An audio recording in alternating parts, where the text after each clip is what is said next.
Oke, halo semuanya, selamat datang dalam kelas robotik. Sekarang, mohon maaf, dosen yang nggak bisa hadir, jadi saya gantikan. Sekarang saya sebagai kucing warna hitam. Kita akan mulai dalam pembahasan sekarang adalah forward kinematics untuk tiga dimensi. Yang kita ambil contoh sekarang adalah robot Skara. Karena nanti dalam tiga dimensi ini nanti ada dua jenis, yaitu pertama adalah robot Skara, dan yang kedua adalah robot, namanya adalah articulated. Nah, untuk Skara ini sebenarnya, kalau kalian lihat secara tiga dimensi, ya, sebenarnya masih lebih mudah, jauh, dan hampir tidak ada bedanya sebenarnya dibanding dengan dua dimensi. Hanya saja kita perlu melihat perspektifnya lebih sedikit lebih beda aja. Gitu sih kira-kira. Nah, di belakang aku ini sekarang sudah ada contoh robot Skara yang dibuat modelingnya secara simple. Jadi ini masih modeling simple ya, teman-teman ya. Aslinya sih Skara ya, mungkin kalian bisa lihat cari tahu di internet, mereknya macam-macam. Yang salah satu yang terkenal adalah merek Epson. Jadi si kalau yang model sekarang itu sih ya nanti kan bisa lihat sendiri. Tapi ini aku coba gambarkan secara simpelnya seperti ini. Kita coba lihat sekarang pointer, laser pointer. Oke. Nah, kalau kita lihat di sini, sebenarnya di belakangku ini, ya ini di belakangku ini adalah gambarnya, contohnya. Sekarang sebentar, coba nah, di sini kita bisa lihat kita punya sebenarnya ada beberapa join. Nah, ini aku ambil contoh sekarang yang simpel aja. Pertama ada satu putaran ini. Ini adalah sumbu putar, lalu ada bentuk yang siku ini, berarti kita mengubah, sebenarnya kita mengubah sudut satu, 90 derajat, lalu ada dua sumbu kedua yaitu adalah sumbu putar juga, dan yang terakhir adalah sebenarnya ini bisa naik turun, jadi satu, dua, tiga join, dua rotational join, dan satu prismatic join atau linear join, gitu kira-kira. Nah, ini kira-kira coba saya gambarkan secara dua dimensi. Jadi kita lihat di sini, biasanya ya ini adalah sumbu putarnya, eh, theta 1, ini adalah theta 2, dan ini adalah panjang ini, hitungannya L4 ya, itu kan panjang dari atas sampai bawah sini bukan, tapi hitungannya adalah em, dari titik sini, titik tengah ini, sampai ke sini. Yang kita ingat kalau dalam plot kinematics itu yang kita perhatikan, yang harus kita cari tahu adalah sebenarnya titik dari n vektor ini secara X, Y, karena ini tiga dimensi, berarti sekarang ada X, Y, dan Z. Kita lihat sini warna merah ini adalah X, warna biru ini adalah Y, dan sebenarnya sumbu warna hijau ini adalah Z. X, Y, and Z. Nah, sekarang sumbu putar yang pertama itu kebetulan theta satunya adalah sudutnya 0 derajat. Maka dari itu kalau istilah 0 derajat ini berarti um, tegak lurus ya. Ini berarti tegak lurus, sejajar ya. Garis X ini dengan garis ini itu sejajar. Jadi kalau ditanya ini Y-nya berapa, pasti Y-nya 0. Cuma kalau X-nya, kita lihat di sini, X-nya dari berapa, itu tebak, X-nya adalah L2 ditambah L3, langsung. Kan kita cari titik ini ya, secara Y-nya berarti 0, karena dia sejajar, secara X-nya itu L2 tambah L3, L2-nya 13, L3-nya 22, berarti sekitar 35, kalau nggak salah, itu cepat. Z-nya itu sebenarnya gampang, kita lihat aja dari titik sini sampai sini itu jaraknya berapa. Cara menghitung ini gimana? Berarti caranya adalah tinggi dari L1 ini dikurangi dengan L4. Kenapa dikurangin? Karena kan kita nyari tinggi ini ya, berarti nyari jaraknya ini sampai sini. Nah, L1 itu positif, naik ke atas, sedangkan L4 itu turun, negatif. Berarti L1-nya adalah contohnya kita ambil 22, L4-nya ini bukan berarti 2 minus 18 berarti minus ini, bukan ya. Ini maksudnya adalah range-nya itu dia bisa minimal 2, maksimum panjangnya adalah 18. Ini hanya contoh range. Sekarang kita ambil contoh soal yang gambarnya sama, cuma sekarang aku ubah theta satunya, itu langsung ditulis di sini. Theta satunya 45 derajat, berarti sebenarnya dia muter ke sana, kira-kira di sini. Theta 2-nya 60 derajat, berarti dia muter juga 60 derajat ke sana. L4-nya, panjang ini ya, itu kan karena kita punya range 2 sampai 18, berarti kita ambil theta L4-nya itu adalah 5. Jadi dari sini-sini panjangnya 5. Oke, sekarang kita coba bagaimana cara penyelesaiannya. Nah, di sini aku sudah coba ambil coba gambar-gambar tadi, lalu kita mungkin mulai coret-coret. Sebenarnya penyelesaian ini tuh tidak susah karena dalam perhitungan skara ini, skara bisa kalian cari tahu sendiri sebenarnya artinya apa. Salah satunya kalau nggak salah selective compliance assembly robot articulated apa itu. Ini ada artinya ini. Dan silakan cari di internet mungkin arti dari skara robot. Nah ini ada artinya yang pasti. Nah kita hapus dulu skara robot. Nah sekarang cara menghitungnya gimana? Sekarang kita bisa lihat di sini. Pertama, robot ini karena ini merupakan 3 dimensi, sebenarnya kita sekarang harus memperhatikannya. Awalnya hanya cuma X dan Y, sekarang kita harus juga menambahkan Z. Tapi masalah robot ini bergerak dalam 3 dimensi X, Y, Z. Cuma kalau kita lihat lagi pelan-pelan, robot ini itu sebenarnya bergerak secara 2 dimensi. Kalau kita lihat dari atas. Kalau robot ini dilihat dari atas, kita ambil ini ya, warna, sorry, ini kita ambil lihat dari atas. Ini sumbunya sumbu Z. Sorry, sumbu Y. Oke, aku buat warna merah. Ini adalah sumbu X. Oke, kan kita ubah robotnya kita buat warna hitam, black. Titik awal sumbu robot itu di sini. Oke, nah ini titik awal dari robotnya ini itu sama dengan titik yang ini, teman-teman. Nah, garis yang ini yaitu garis yang ini. Garis yang ini itu garis yang ini. Nah, jadi kita back dulu. Nah, karena sekarang kita lihat dari atas, sumbu Z-nya kemana? Sumbu Z itu menghilang karena sumbu Z itu sebenarnya pas di titik ini. Nah, karena sumbu Z itu di sini, jadi benar-benar dia pas. Sebenarnya kalau kita lihat di sini kayak nembus papan tulis, hitungannya seperti itu. Nah, kalau kita lihat di sini, ini sudah aku kasih jawabannya ya. X-nya nanti jawabannya harusnya adalah 3,5, Y-nya 30,44, dan Z-nya 17. Jadi setelah kalian menghitung, kalian masih bisa ngecek jawabannya berapa enggak. Ini aku sudah coba untuk bertahun-tahun dan semua jawabannya yang sama. Oke, kita lihat ya. Sekarang, theta satunya, sebenarnya coba aku rapikan garisnya di sini. Miring. Garis lurus. Nah, titik ini, itu sama dengan titik ini. Nah, ketika kita bisa lihat bahwa dia bilang di sini soalnya adalah 45 derajat, berarti kalau di sini itu adalah 0 derajat, kira-kira 45 itu di sini ya. Sini adalah 45 derajat. Ini masih lihat dari atas ya teman-teman ya. Jadi ini, itu yang awalnya begini. Nah, karena dia berputar secara 45 derajat, berarti dia arahnya ke sini. 45. Kalau dia dari atas ya, seperti ini. Nah, pertanyaannya, kalau kita lihat secara ini, nah nanti habis itu kita akan di sini berhenti untuk namanya theta, ini adalah theta 1, di sini adalah theta 2. Nah, pertanyaannya, panjang dari sini sampai sini itu berapa, teman-teman?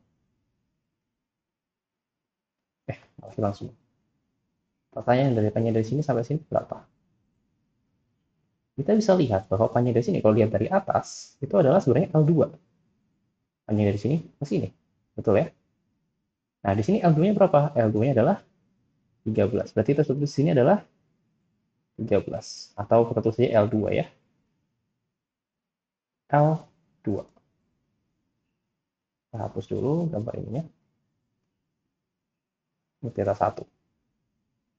Ini jangan kasih 45, tapi kita kasih tulisannya theta 1.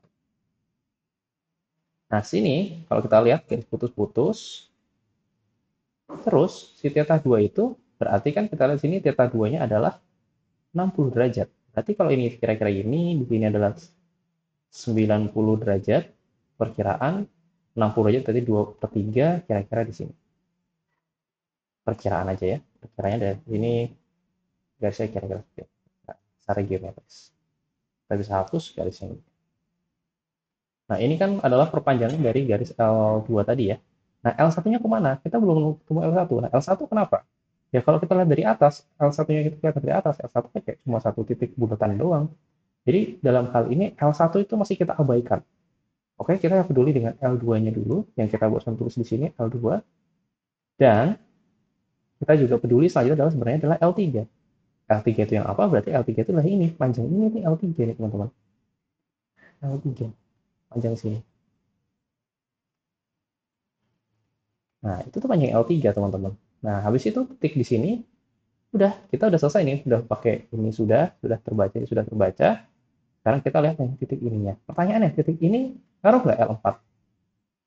Kalau kalian perhatikan, L4 ini nggak bakal ngaruh. Tinggi apapun L4 nggak bakal ngaruh. Ya karena apa? Karena si L4 itu ya kayak nembus papan tulis ini. Nah, sekarang kita bisa lihat kalau dalam hal ini kan n vektor di sini ya. Dan kita bisa tahu, langsung kita cari sebenarnya. X-nya berapa, dan Y-nya berapa. Tapi Z-nya belum dulu. Z-nya masih belakangan. Karena sebenarnya kalau kalian cari Z itu gampang banget. Z-nya itu, oke nanti kita bahas ya. Z-nya itu sebenarnya cuma hitungan adalah L1 dikurangi 4. Dan itu fix. Kita selesaikan dulu mungkin yang bagian ini. Oke, sekarang kita menghitung ini bagaimana caranya. Seperti biasa, ini juga jadi segitiga teman-teman. Ini kan sama kayak soal kemarin ya, yang trigonometri dua dimensi ya, atau frontier dua dimensi. Kalau seperti ini, gambarnya gampang. Kita buat di sini adalah titik dari X1 dulu. Jadi nanti ada X1, Y1, X2, Y2, dan terakhir, ini X ya, X total, dan Y total. Rumusnya gimana? Kalau kita lihat dari atas, ini kan semua jadi dua dimensi ya. Ya udah rumusnya sama kayak kemarin. Berarti ini adalah L, bukan L1 teman-teman ya. Karena di sini pakainya L2, berarti kita pakai adalah L2. L2 dikali, karena X itu sama, pakainya cos. Theta 1. L2 dikali sin theta 1. Lanjutnya, yang ini bukan L2 tapi L3 karena kita ngambil yang ini ya. L3 dikali cos, bukan theta 2 tapi theta 1 ditambah theta 2. Karena sebenarnya ini perhitungannya sama persis dengan perhitungan dua dimensi. L3 dikali sin theta 1 plus theta 2. X totalnya ya udah tambahin X1 plus X2 Y1 plus Y2. Kita ambil contoh di sini. L2-nya adalah 13 cos cos theta 1 adalah 45 ini 13 sin 45. Ini adalah L3-nya adalah 22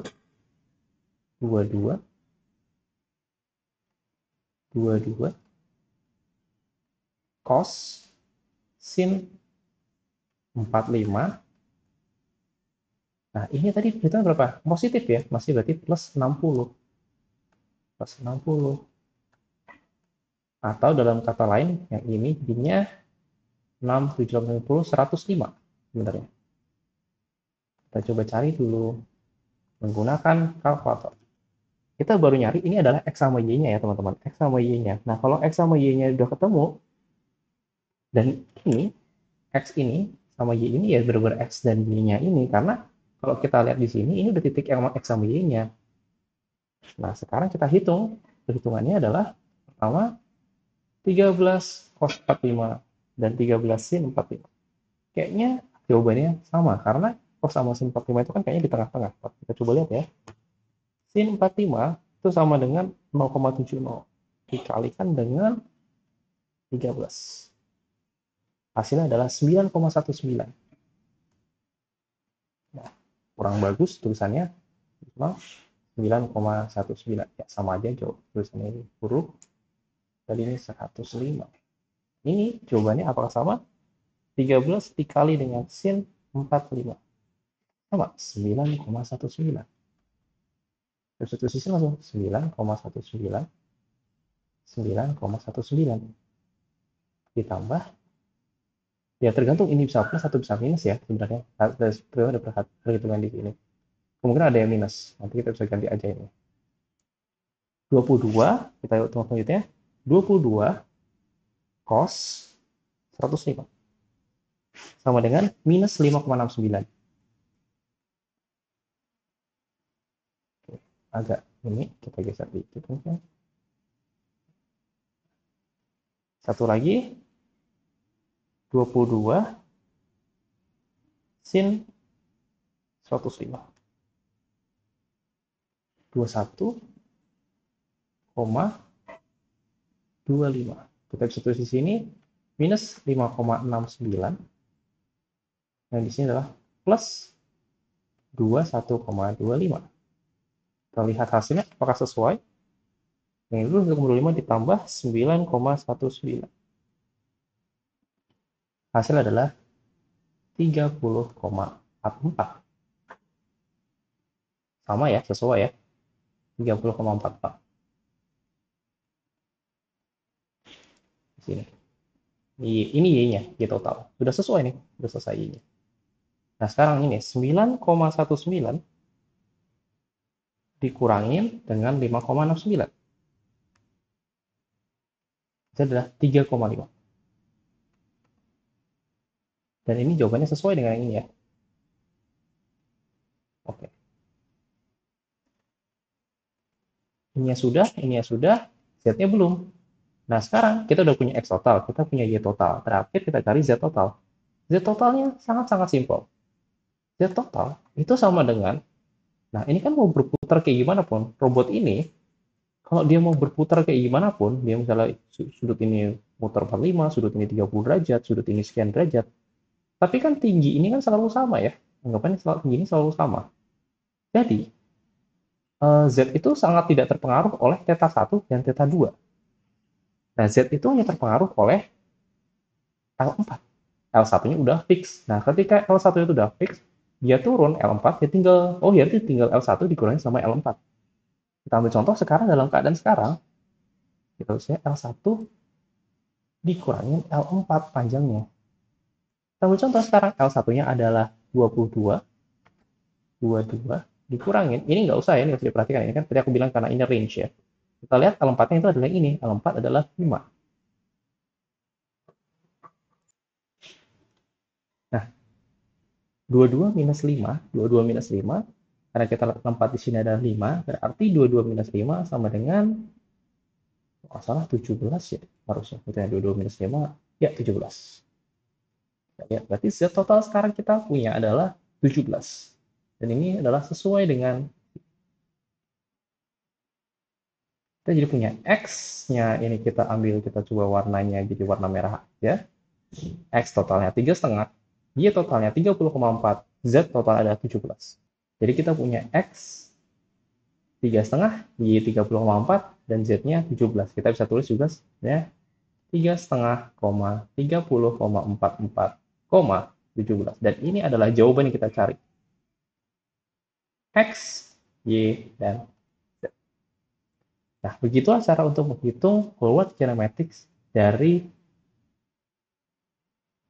3D articulated robot. Cukup mudah ya. Maaf, bukan articulated, sekarang. Kita masih bahas sekarang. Nah, sekarang itu sebenarnya cukup mudah, karena sebenarnya kita bisa ngakalin, walaupun dia itu 3 dimensi, kalau kita lihat dari atas, kita bisa menghilangkan satu sumbu, yaitu sumbu Z. Kita tidak perhatikan dulu. Kebetulan untuk sekarang adalah, ketika itu dilihat dari atas, yaitu sudah jawabannya sudah untuk X sama Y-nya. Z-nya kebetulan gampang banget, cuma ngeliat L1 dan L4-nya, terus tinggal L1 dan L4, dan itu selesai. Untuk yang sekarang sebenarnya cukup mudah. Nah, pertanyaannya, kalau seandainya ini tetanya berubah-ubah sama L-nya ini berubah-ubah gimana? Ya tinggal kalian pakai rumus yang ini aja. Rumus ini, kita dapat X sama Y-nya. Pakai step by step yang ini sudah selesai. Kemudian, kalau nyari Z total, tinggal pakai rumus ini. Pertanyaannya sekarang tetanya berapa? Ya tergantung tetanya soalnya seperti apa. Kalau tetanya 30, ya diganti sini jadi 30. Kalau L2-nya ada 15, ya kita ganti ini jadi 15. dan seterusnya. Tergantung semua sesuai variabelnya, dan kalau seandainya kita mencari tahu tentang misalkan L-nya berubah, ya kita ganti semua. Yang L4 itu berubah, L1 juga berubah, ya kita ganti semua tentang. Ya hanya semua bersama variabel, kalau kita sudah tahu rumusnya, ya itu cukup mudah.